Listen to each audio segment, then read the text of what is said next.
Aujourd'hui, la province du Haut-Katanga, c'est une province qui est en train d'attirer.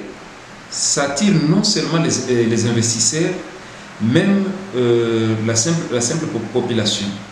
Il y en a des gens qui quittent d'autres provinces et qui viennent à la recherche du mieux-être. Et les enfants sont aussi concernés. C'est ainsi que nous voyons, il y a des camions, lorsque le train arrive, il y a toujours l'arrivée massive des enfants qui viennent.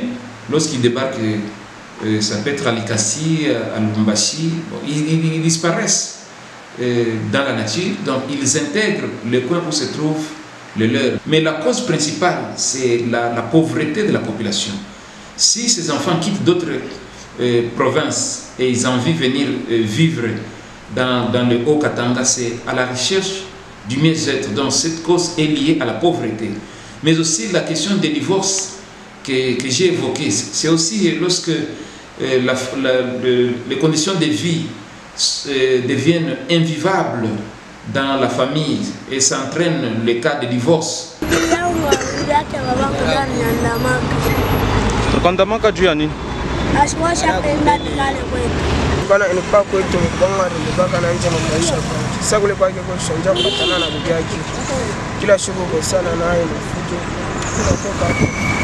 Les droits de l'enfant sont respectés, chacun en ce qui les concerne, il va prendre des dispositions. Les parents vont veiller sur leurs propres enfants parce qu'ils doivent garder les enfants à la maison, ils doivent assurer la pension alimentaire, ils doivent scolariser les enfants, ils doivent les faire soigner, ils doivent veiller à ce que les enfants vivent dans le toit paternel.